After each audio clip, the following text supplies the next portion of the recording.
Hello दोस्तों, स्वागत है आपका आपके अपने परिवार एग्ज़ाम लैब में। तैयारी री एग्ज़ाम की text book mock test number 3। क्या रहा आज मेरा स्कोर? पेपर ऑनलाइन या ऑफलाइन? पहले दौड़ें या पढ़ें? तो उम्मीद है कि आप सभी लोगों ने ये तीसरे नंबर का मॉक टेस्ट ज़रूर कर लिया होगा। तो अपना स्कोर बताने से पहले और मॉक टेस्ट के बारे में बात करने से पहले हम लोग इन दो पॉइंट्स पर बात कर लेते हैं कि पेपर ऑनलाइन होगा या ऑफलाइन होगा। अभी हम लोग पहले पढ़ें या दौड़ें। तो जैसा कि आप सभी लोगों को पता है कि अभी 2-3 दिन पहले एक खबर आई थी जिसमें 2-3 बातें कही गई थी, जिसमें कहा गया था कि जो बोर्ड के उच्च अधिकारी हैं वो कोशिश कर रहे हैं कि रिटन एग्ज़ाम से पहले हम लोगों का फिजिकल करा लिया जाए। तो अभी हम लोग जब से ये खबर आई है तब से ज़्यादातर लोगों के दिमाग में ये संशय बना हुआ है कि हम लोग क्या करें, फिजिकल की तैयारी करें या रिटन एग्ज़ाम की तैयारी करें, या रिटन पे मेन फोकस रखें, फिर जो भी ऑफिशियल नोटिस आएगा उसके बाद में हम लोग आगे की प्रोसेस करेंगे। तो ऐसी गलती किसी को भी बिल्कुल भी नहीं करनी है कि अभी फिजिकल पर फोकस रखते हैं फिर आगे जब ऑफिशियल नोटिस आएगा फिर जो करेंगे, ऐसा नहीं करना है। फिजिकल पर रिटन पर फोकस रखो पर उसके साथ साथ में फिजिकल भी करते रहो। तो जैसे कि एक लाइन लिखी है जो यहाँ पे, पढ़ें या दौड़ें, इसको थोड़ा सा चेंज करके हम लोग कर लेते हैं, पढ़ें और दौड़ें। यानी कि पढ़ाई भी करनी है और दौड़ भी लगानी है। रिटन एग्ज़ाम तो हम लोगों का मेन फोकस है, उसके साथ साथ ही हम लोगों को फिजिकल की भी तैयारी करके चलनी है। क्योंकि नॉर्मल बात है कि ऑफिशियल नोटिस आने के बाद में अगर फिजिकल पहले करवाया जाता है तो ऑफिशियल नोटिस आने के बाद में हम लोगों को बहुत ज़्यादा टाइम नहीं दिया जाएगा, क्योंकि जो फिजिकल है यानी कि जो रनिंग है वो इतनी ज़्यादा टफ नहीं है। अगर 1 महीने का भी टाइम दे दिया गया तो अक्सर ज़्यादातर लोग फिजिकल पास कर लेंगे, तो फिर फ़ायदा ही क्या है। तो इसलिए ऑफिशियल नोटिस के बाद में बहुत ज़्यादा हम लोगों को टाइम नहीं मिलेगा तैयारी करने के लिए। तो हमें अभी से तैयार रहना है, चाहे रिटन हो चाहे फिजिकल हो, जो भी हो हमें सबके लिए तैयार रहना है। तो पढ़ाई भी हमें करनी है, पढ़ाई तो मेन फोकस है, उसके साथ साथ ही हम लोगों को थोड़ा थोड़ा सा फिजिकल भी करते रहना है। फिजिकल के लिए भी तैयार रहना है कि अगर फिजिकल पहले करवाया जाता है तो उसके लिए भी हम लोग पूरी तरीके से तैयार रहें। और भी उसमें 2-3 बातें बोली गई थी, जैसे बोला गया था कि अभी बोर्ड चाहता है कि जो हम लोगों का एग्ज़ाम है वो कोई सरकारी संस्था करवाए।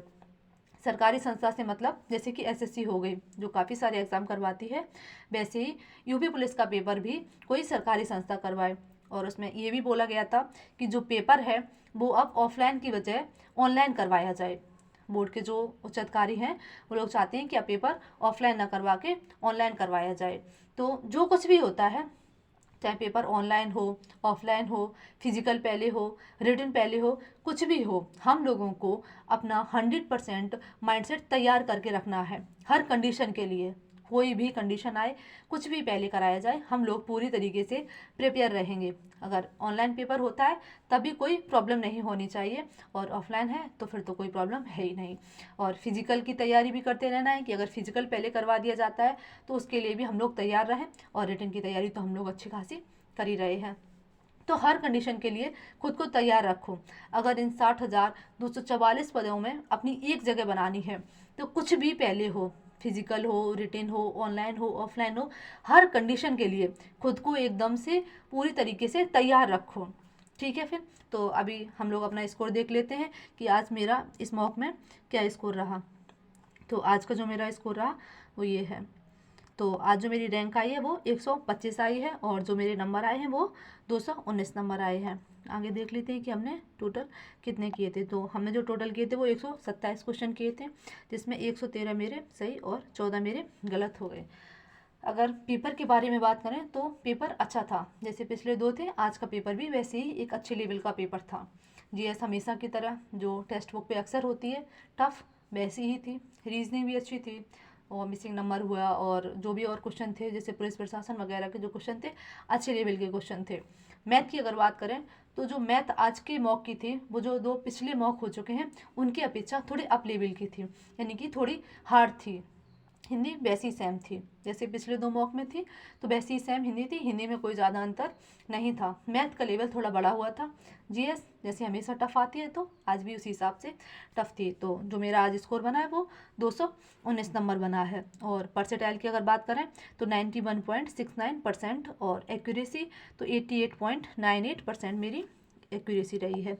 तो ये मेरा स्कोर हो गया। तो साथ ही हम अपनी सिस्टर का भी स्कोर देख लेते हैं। तो उसका जो स्कोर रहा वो आज उसकी रैंक रही वो 65 रैंक रही और 226.5 उसके नंबर रहे। और अगर टोटल देखें तो उसने जो टोटल किए थे वो 132 क्वेश्चन किए थे, जिसमें 117 उसके सही हैं और 15 उसके गलत हो गए। और उसकी परसेंटाइल देखें तो 95.72% और एक्यूरेसी देखें तो 88.64% उसकी एक्यूरेसी रही। ये उसका स्कोर रहा 226.5 और ये मेरा रहा 219। तो आप लोगों ने भी जिसने भी टेस्ट दिया हो वो लोग अपना स्कोर कमेंट सेक्शन में ज़रूर बताएं। और आप लोगों का क्या सुझाव है, आप लोगों को क्या सही लगता है कि पहले फिजिकल होना चाहिए या पहले रिटन होना चाहिए, पेपर ऑफलाइन होना चाहिए, पेपर ऑनलाइन होना चाहिए? तो आप लोगों की जो भी राय है, जो भी सुझाव है, जो भी आप लोगों को सही लगता है तो वो भी कमेंट सेक्शन में ज़रूर बताएं। और जिन लोगों ने मॉक दिया है तो वो अपना स्कोर कमेंट सेक्शन में बताएं। और जिन्होंने नहीं दिया है तो उनसे सिर्फ इतना ही कहना चाहती हूँ कि मॉक ऑनलाइन मॉक से दूरियां नहीं बनाओ, क्योंकि अभी देख पूरे चांस हैं कि पेपर ऑनलाइन ही हो सकता है। ऑफलाइन के चांस काफ़ी कम हो रहे हैं, अब ऑनलाइन के बढ़ रहे हैं। तो ऑनलाइन पेपर लगाते रहो। जैसे ही अगर नोटिस आता है, पता चलता है कि हम लोगों का ऑनलाइन ही ऑफलाइन होगा तो हम लोग फिर ऑफलाइन की तैयारी कर लेंगे, ऑफलाइन मॉक लगा लेंगे। और अगर ऑनलाइन होता है तो हम पहले से पूरी तरह से प्रिपेयर हैं ही। तो ऑनलाइन मॉक सबको लगाते रहना है। सब लोग मॉक लगाओ जहाँ से भी आपको सही लगे, टेस्ट बुक है, RW या जो भी आपको ऐप सही लगे वहाँ से सब लोग मॉक ज़रूर लगाओ। ठीक है, फिर अपना जो भी स्कोर है वो कमेंट सेक्शन में ज़रूर बताना। और वीडियो पसंद आए तो लाइक और शेयर करना और अपने चैनल को सब्सक्राइब करना और अपने छोटे से परिवार को थोड़ा सा प्यार और सहयोग ज़रूर दें। जय हिंद, जय भारत।